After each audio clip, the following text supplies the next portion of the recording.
mic placement, gain structure, EQ, and high pass filtering. And if you give me all of those tools, then I can make any desk work. So.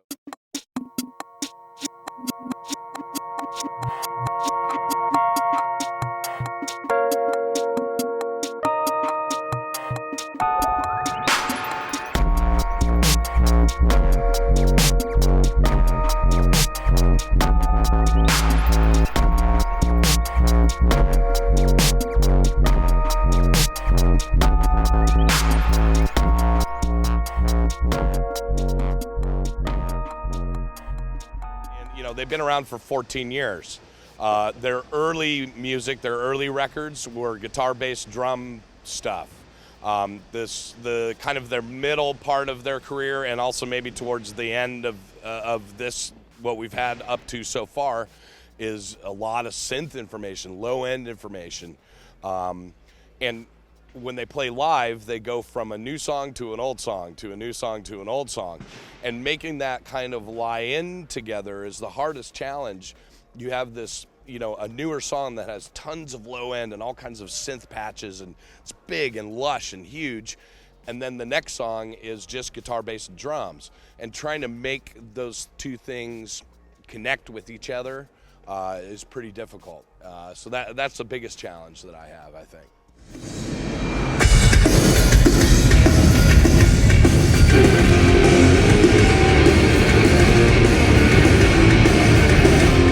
Lots of changes. As far as sound department goes, we've made lots of upgrades. Just recently in the last year, we've upgraded a bunch of things in the sound department.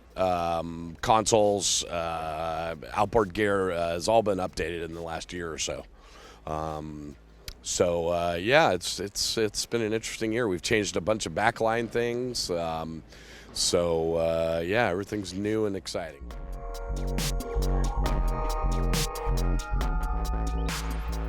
When they first came out, I was working. I worked with the D5, and then I worked a long time with the Avid console profile. But the last year, I switched back to SD7. Mainly, we wanted to have a 96K solution with more inputs, and in Monitor World have more outputs. So that's why we went to the SD7. I think we've made a really significant sound improvement by all the changes that we've made, especially going to the SD7.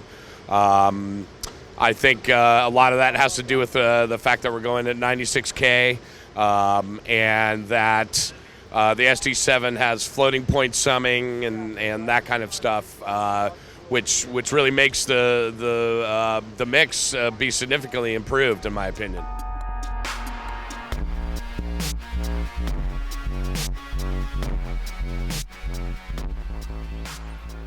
You have to kind of get yourself in the mindset of how the manufacturer does things.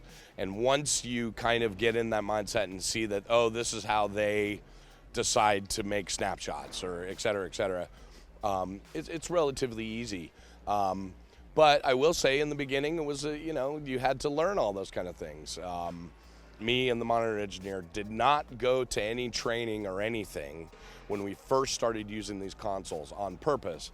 We wanted to start with them and kind of learn it and poke at it and see what stuff does before someone said to us, well, this is how we do that.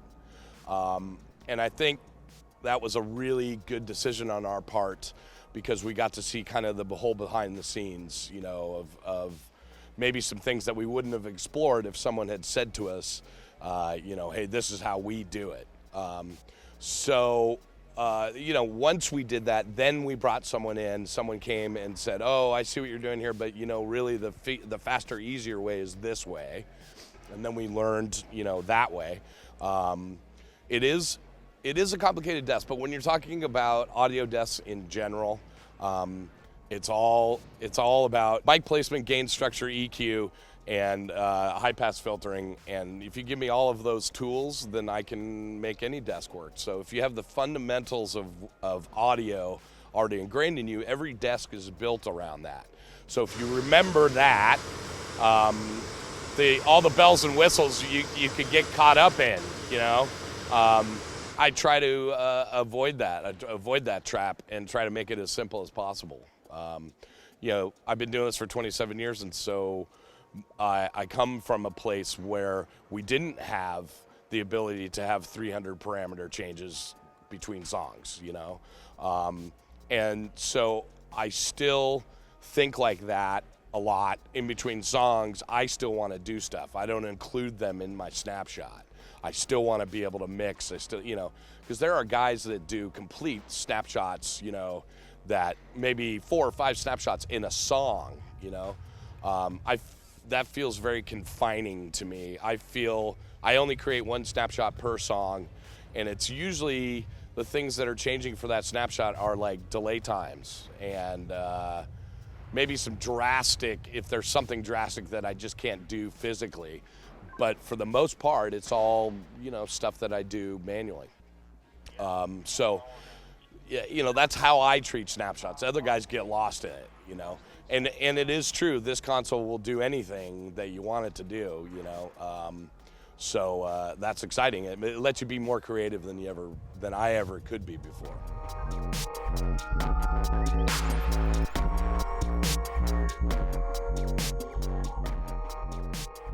This is kind of a bold statement, but I think that the partnership between them is what makes this console great. Don't think that I would want to use an SD7 without the Waves product. I think they both complement each other in a way that makes this a complete tool. If you take the Waves away from me, I would really feel like I'm missing something, I think. Although a great console and it does great things, having the Waves on top of that really does some amazing things like warming up vocals and guitars and all those kind of things. Mainly because total harmonic distortion that happens in their plugins and that kind of stuff. It's really great stuff.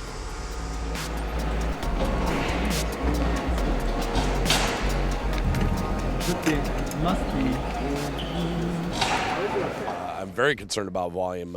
We have dedicated ourselves, the band and myself, to a place where no one should lose their hearing coming to a rock show. So we do a lot of measurement. We make sure that I mix right around 100 dBA weighted LEQ over 10 minutes right here in front of house, which is about 32 meters from the front of the stage.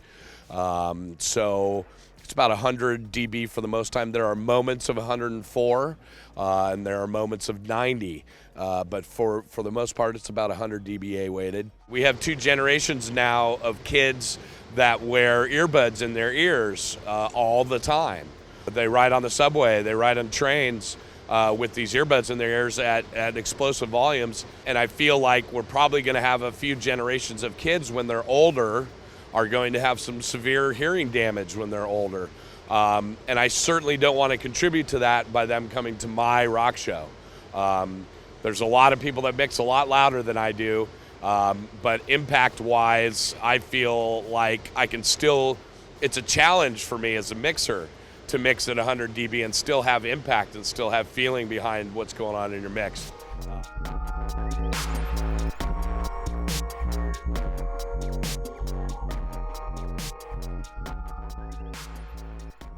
We want every single seat in the house to sound the same. So whether you're up front, right close to the band, or whether you're in the farthest nosebleed seat, our goal in life is to make sure that it all sounds the same. And with the tools like the SD7 and the JBL VTX, we're able to do that, I think. We've achieved it.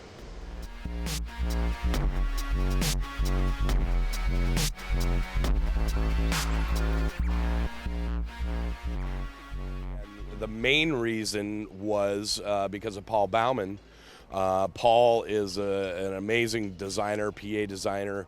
I've used Adamson for years, and he came from Adamson and moved on to JBL. And so this new design in this box is his design, and it's unlike any other JBL box before it. It's not Vertec. It's a whole other different waveguide design, along with this double compression driver that's in the high end. It's really a whole other animal, in a good way. So when I was asked if I would, look into using the JBL product, I said, for sure. If Paul Bauman's there, I'm there.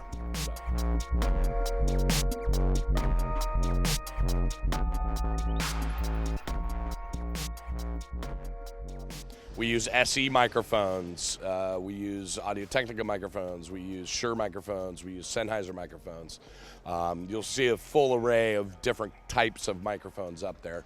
But lately, our favorite manufacturer has been SE, manufactured from China, and they make actually some amazing sounding microphones.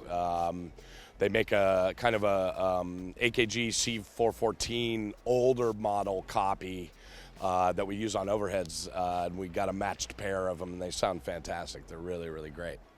And we're using a large diaphragm condenser microphone on the snare top, which is unusual, and that's an SE microphone as well.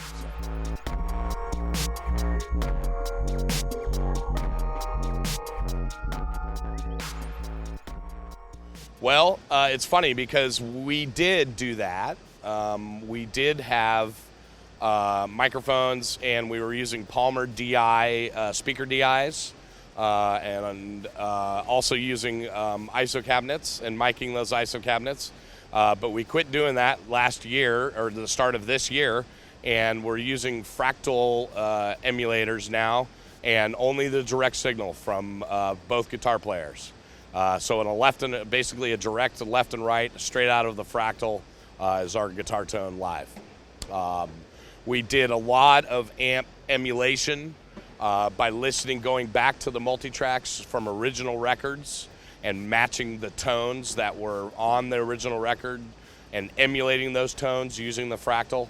And so in my opinion, the guitar tones are way closer to what the records were and are than they were when we were trying to do it with just a regular kind of guitar rig. I think we've succeeded pretty well with the fractals, and they work very well.